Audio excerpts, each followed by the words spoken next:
बेटा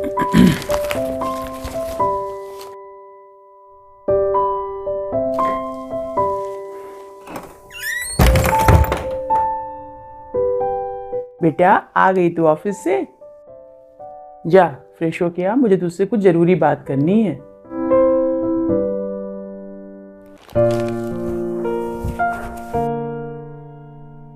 अम्मा बताओ, आपको मुझसे क्या जरूरी बात करनी है? बेटा जो मैं तुझसे बात कहने जा रही हूँ ना, तू पहले मुझसे एक वादा कर कि तू गुस्सा नहीं करेगी। बात यह है कि तेरे छोटे भाई के लिए एक लड़की का रिश्ता आया है। लड़की अच्छी है, फोटो देखी है मैंने, उसके ऑफिस में ही काम करती है, पढ़ी लिखी है और अच्छे परिवार से है। ठीक है, अगर आपको लड़की पसंद है और भाई को लड़की पसंद है तो मुझे भला क्या ऐतराज हो सकता है? हाँ बेटा, उसे तो कोई ऐतराज नहीं है, लेकिन मुझे ऐतराज है। आपको? लेकिन क्यों ऐतराज है माँ? मुझे लड़की तो पसंद है, लेकिन तेरी शादी से पहले तेरे छोटे भाई की शादी करना मुझे बिल्कुल भी नहीं पसंद। माँ, फिर आपने मुझसे शादी का राग छेड़ा। देख बेटा, मैंने पहले ही तुझसे कहा था कि तू नाराज नहीं होगी। मैं गुस्सा नहीं हो रही हूँ, लेकिन माँ मैंने आपसे पहले भी कहा है कि मुझे शादी नहीं करनी है और मेरी शादी ना करने का फैसला मेरा खुद का है। तो आप भाई की शादी मेरी वजह से क्यों रोक रही हैं? बेटा एक बात बता, मैं एक माँ हूँ, मैं बड़ी बहन के होते हुए छोटे भाई की शादी कैसे कर दूं? देख बेटा, तूने पहले कहा था कि मैं जॉब कर लूंगी फिर शादी करूंगी।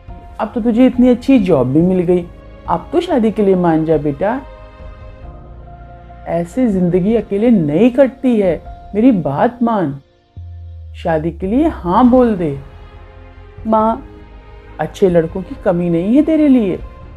नहीं माँ, अकेले तो मैं फिर भी अपनी ज़िंदगी काट लूँगी, लेकिन शादी के बाद की ज़िंदगी मेरे बस की नहीं है माँ।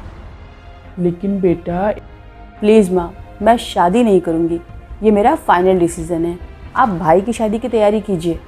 लेकिन बेटा, एक औरत की ज़िंदगी तो शादी के बाद ही पूरी होती है माँ। जब उसके साथ उसका पति हो, उसके बच्चे हो, उसका परिवार हो, उसका ससुराल, इन सब के बिना तो लड़की की ज़िंदगी अधूरी होती है बेटा। माँ, मैं अच्छा खासा कमा रही हूँ, ऑफिस की तरफ से मुझे फ्लैट भी मिला है, कार भी मिली है, नौकर चाकर मिले हैं, भला और मुझे क्या चाहिए माँ? मैं बंद कर रहने वाली लड़की नहीं हूँ माँ, ये बात आप भी बहुत अच्छे से जानती हैं। देख बेटा, मेरा काम है तुझे समझाना, बहुत खरी बात कहने जा रही हूँ। मैं सारी ज़िंदगी तो जिंदा रहूंगी नहीं, और शादी के बाद तेरा भाई अपनी बीवी बच्चों की जिम्मेदारी उठाएगा या तेरी जिम्मेदारी उठाएगा? और पता नहीं बेटा कैसी लड़की आए उसकी ज़िंदगी में। शादी एक बंधन नहीं तो और क्या है मेरे हिसाब से। सास के इशारे पे चलो, जैसा वो कहें वैसा करो, जैसा वो कहें वैसा कपड़ा पहनो, ये सब मुझसे नहीं हो पाएगा माँ। हर छोटी छोटी बात के लिए हस्बैंड से पूछो, मायके जाना है तो भी हस्बैंड से पूछो, मायके वालों के लिए कुछ लेना देना है तो भी हस्बैंड से पूछो।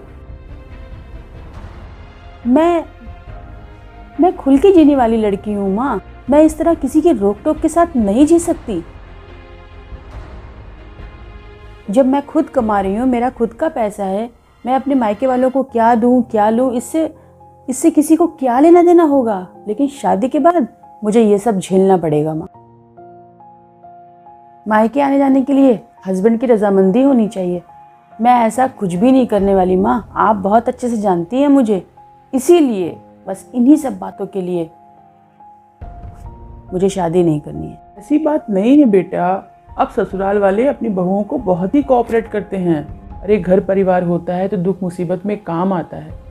तू खुद सोच, अगर कभी तू बीमार पड़ गई तो तेरा भाई ऑफिस देखेगा कि तुझे देखेगा? तब की तब देखी जाएगी माँ, लेकिन अभी तो फिलहाल मैं शादी के मूड में नहीं हूँ। प्लीज़ माँ, मैं आज़ाद हूँ और मुझे आज़ादी रहने दीजिए। मुझे कैसे समझाऊँ? आप भाई की शादी की तैयारी करिए। एक माँ होने के नाते बिना तेरी शादी किए तो मैं चैन से मर भी नहीं सकती। तो इसीलिए तो कह रही हूँ माँ, ना मेरी शादी होगी और ना आप जल्दी मरेंगी। करूँ मैं इस लड़की